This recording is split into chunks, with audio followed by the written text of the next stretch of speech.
The final war between the heroes and the villains has begun, and will Deku and the heroes win against All For One and the League of Villains?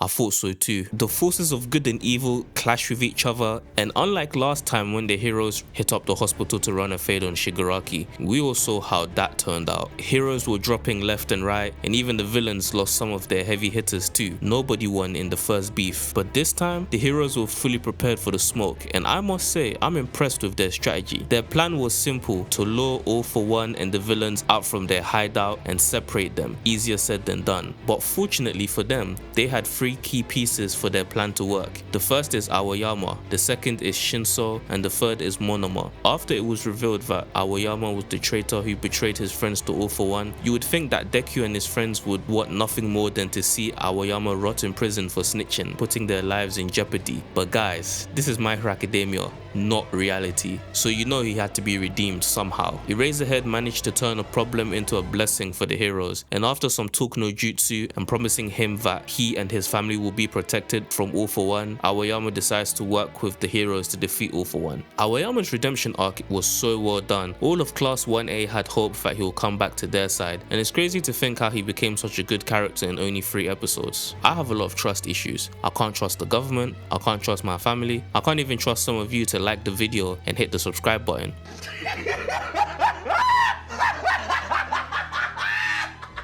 What's a brother got to do to make it nowadays? Me and Aoyama share similar internal conflicts, but what saved Aoyama was the power of friendship. The power of friendship is one of those anime tropes that some people love and others hate. I really enjoyed the way Horikoshi writes this trope into this story because it centers around genuine cooperation among individuals. Part of the reason why Hero Society fell in the first place was because All Might, and to a certain extent Deku's idea of what it meant to be a hero, was flawed due to the fact that they pretty much relied on themselves and acted in a manner where they didn't need anyone else. They became the self-destructive, sacrificial type of hero, literally. Now things have changed. Everybody can be a hero in their own way. Aoyama was a hero by putting on that Oscar-worthy performance, fooling everyone. Shinso was a hero using his quirk to mask the emotions of Aoyama's parents to hide their intentions from All For One's lie detector quirk. Monoma was the hero by copying Kurogiri's quirk to bring out all of the heroes and to separate everyone to their designated locations. Mineta was the hero because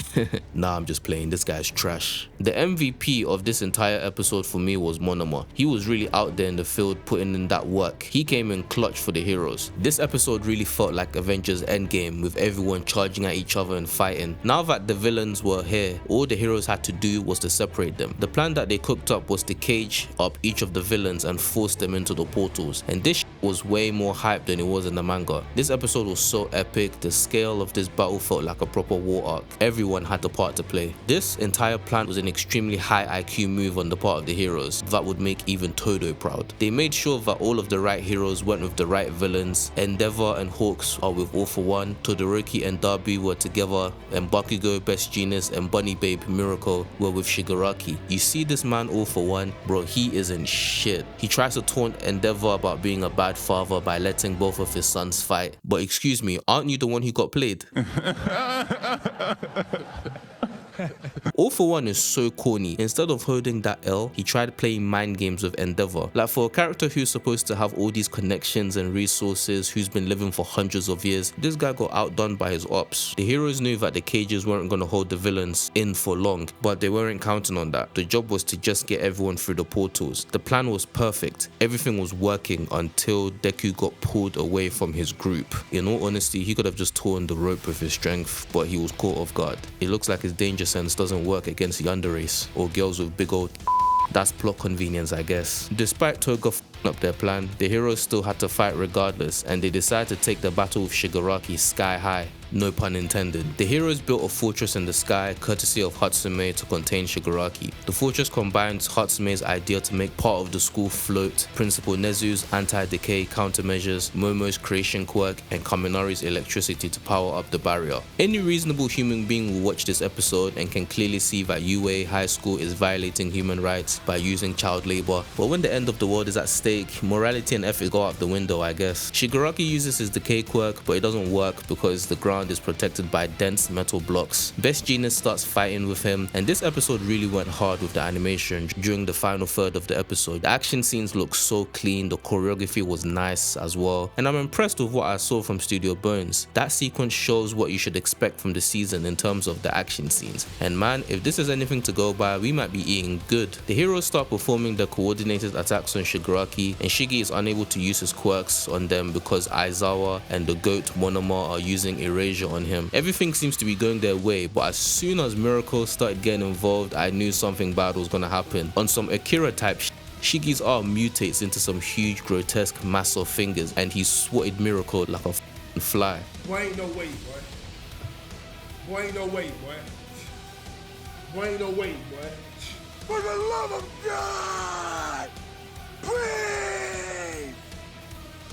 Damn! Not even erasure could shut it down. Hey listen, I love Miracle as much as the next man for obvious reasons, but why the fuck is she with this group? What do you mean by that?